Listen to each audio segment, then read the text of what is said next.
नमस्कार दोस्तों, आर्य सक्सेस मंत्र में आपका बहुत बहुत स्वागत है। झारखंड कर्मचारी चयन आयोग यानी जेएसएससी, ठीक, जेएसएससी द्वारा एक नई वैकेंसी फिर से निकाल दी गई है, तो उसके बारे में डिटेल से जानेंगे इस वीडियो में हम लोग। तो ये जो है विज्ञापन संख्या 7/2023 है, झारखंड नगर पालिका युवा संवर्ग संयुक्त प्रतियोगिता परीक्षा 2023 यानी JMSCCE 2023। तो इसके बारे में डिटेल से जानते हैं, इसको कौन फिलअप कर सकता है, इसकी योग्यता क्या है, एलिजिबिलिटी क्या है और उम्र सीमा क्या रहेगी, पूरा डिटेल से जानेंगे। परीक्षा शुल्क जो है इसका 100 रुपये मात्र रहेगा, 100 रुपया। और जो फॉर्म जो 2022 में जो फॉर्म फिलअप किए थे उसका जो है परीक्षा शुल्क दे नहीं है, ठीक। तो यहाँ तक जान के उसके जो ये वेबसाइट अब जो है ना, यहाँ पे वेबसाइट www.jssc.nic.in पे भी जाकर आप इससे डाउनलोड कर सकते हैं इस वाउचर को, और या मैं इसे डिस्क्रिप्शन में भी दे दूंगा, वहाँ से भी आप डाउनलोड कर सकते हैं।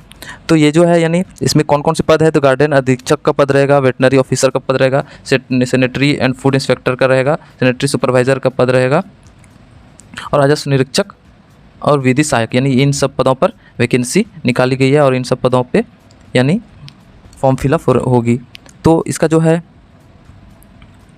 यानी जो वेतनमान क्या रहेगा, तो गार्डन अधीक्षक का यानी ये लेवल 6 का जॉब है। इसके लिए जो है आपको शैक्षणिक योग्यता क्या होना चाहिए, किसी मान्यता प्राप्त विश्वविद्यालय या संस्थान से कृषि विज्ञान या हॉर्टिकल्चर या वानिकी में स्नातक होना चाहिए, नहीं स्नातक होना चाहिए। वेटनरी ऑफिसर के लिए आपको जो है ये मान्यता प्राप्त विश्वविद्यालय या संस्थान से veterinary science and animal husbandry में स्नातक होना चाहिए। सैनिटरी फूड एंड इंस्पेक्टर में यानी ये भी लेवल 4 का जॉब है, और इसमें जो है मान्यता प्राप्त संस्थान से post graduate diploma in water sanitary and hygiene या post graduate diploma in environment health and hygiene या फिर post graduate diploma in industrial hygiene या post graduate diploma in hygiene diet and nutrition, ये होना चाहिए योग्यता। सैनिटरी सुपरवाइजर के लिए मान्यता प्राप्त विश्वविद्यालय संस्थान से post graduate diploma in sanitary inspector या post graduate diploma in health and sanitary post या post graduate diploma in water sanitary hygiene, यानी ये होना चाहिए, लेवल 3 का जॉब है।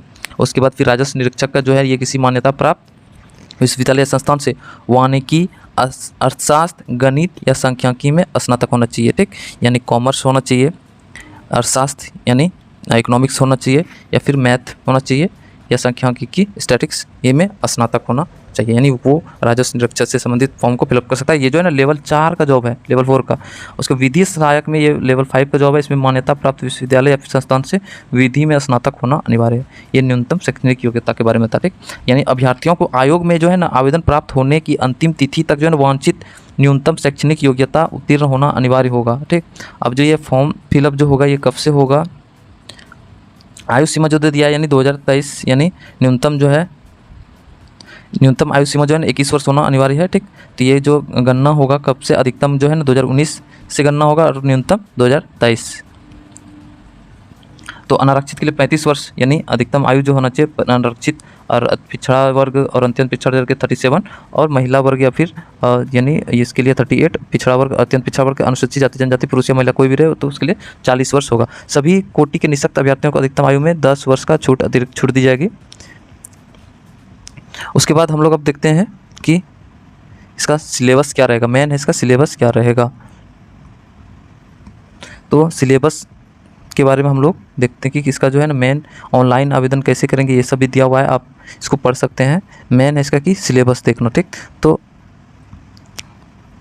ये कब से कब तक ऑनलाइन होगा वो भी देख लेते हैं। कि बोला कि रजिस्ट्रेशन जो है करने का जो तिथि है वो 20/6/2023 से आप 19/7/2023 के मध्य रात्रि तक आप जो है ना ऑनलाइन कर सकते हैं, फॉर्म फिलअप कर सकते हैं। यानी परीक्षा शुल्क की अंतिम तिथि 21/7 यानी 21 जुलाई। फॉर्म कब से फिल होगा, 20 जून से, यानी 20 जून से फॉर्म फिलअप होगा और 19 जुलाई तक फॉर्म फिलअप होगा, ठीक। तो यानी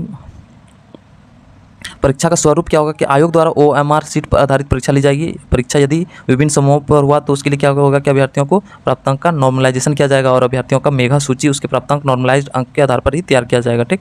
तो परीक्षा का स्वरूप और क्या रहेगा, तो परीक्षा जो है ना एक चरण यानी सिर्फ मुख्य परीक्षा ली जाएगी, सिर्फ मेन एग्जाम लिया जाएगा। परीक्षा में सभी प्रश्न जो है वस्तुनिष्ठ और बहुविकल्पिक होंगे, ठीक। एक प्रश्न पर पूर्णांक 3 दिया जाएगा और प्रत्येक सही उत्तर के लिए 3 अंक आपको दिए जाएंगे और प्रत्येक गलत के लिए 1 अंक की कटौती की जाएगी। भाषा विषयों को छोड़कर अगर अन्य विषयों पे प्रश्न जो हिंदी और अंग्रेजी भाषा में ही होंगे, ठीक। मुख्य परीक्षा का में 3 पेपर होता है 3 पाली में, ठीक।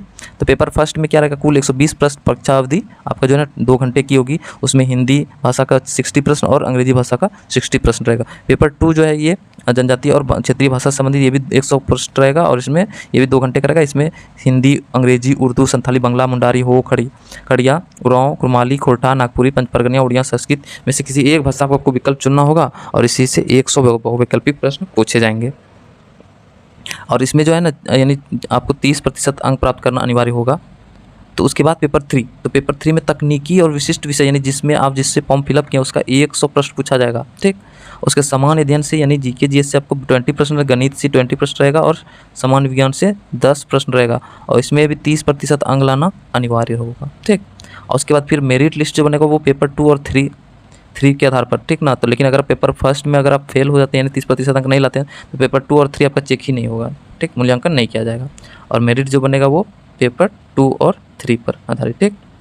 तो ये था। उसके बाद पूरा आपको अगर देखना हो पीडीएफ तो आप डिस्क्रिप्शन से पीडीएफ को डाउनलोड कर सकते हैं। तो हम लोग इसको जो है और डिटेल्स इसका वीडियो हम लोग बहुत जल्द लेके आएंगे, तब तक आप इसको डाउनलोड करके आप देख सकते हैं। तो वीडियो को यहीं समाप्त करते हैं। धन्यवाद, जय हिंद।